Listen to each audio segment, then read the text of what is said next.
আসসালামু আলাইকুম রহমতুল্লাহি ওয়া বারাকাতু ইয়া উম্মতি মুহাম্মদ, তাই না? আমরা সকলে মুহাম্মদ রাসূলুল্লাহ সাল্লাল্লাহু আলাইহি ওয়াসাল্লাম, যিনি শ্রেষ্ঠ জামানার শ্রেষ্ঠ নবী, তার উম্মত। আপনি কি জানেন উম্মত মানে কি? উম্মত মানে হচ্ছে আদর্শ ভিত্তিক, মানে যে যার আদর্শ মেনে চলে আসলে সে তারই উম্মত। তো আমরা যদি নবীজির উম্মত হই তাহলে আমাদেরকে কিন্তু তার মতো চলতে হবে। আচ্ছা, আমি আপনাকে কিছু হাদিস বলি।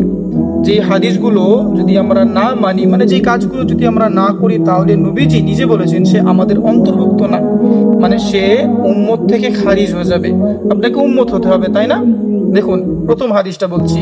নবী করিম সাল্লাল্লাহু আলাইহি ওয়াসাল্লাম বলেছেন, যেই ব্যক্তি আমাদের সঙ্গে প্রতারণা করে, আমাদের বলতে মুসলমানদেরকে বুঝিয়েছেন, যেই ব্যক্তি মুসলমানদের সঙ্গে প্রতারণা করে সে আমাদের অন্তর্ভুক্ত না, তাহলে মুসলমানদের সঙ্গে প্রতারণা করা যাবে না।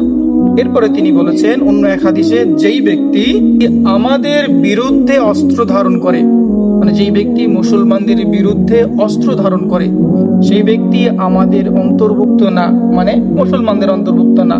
এরপরে আর একটা হাদিস সবথেকে গুরুত্বপূর্ণ আমি মনে করি, যেই ব্যক্তি ছোটদেরকে দয়া করে না, ছোটদেরকে স্নেহ করে না, আর বড়দেরকে সম্মান করে না, সে কিন্তু আমাদের উম্মত না, আমাদের উম্মত না। আর আমরা মুহাম্মদ রাসূলুল্লাহ সাল্লাল্লাহু আলাইহি ওয়াসাল্লামের উম্মত, তো আমাদেরকে এইগুলো অবশ্যই মনে রাখা প্রয়োজন, তাই না?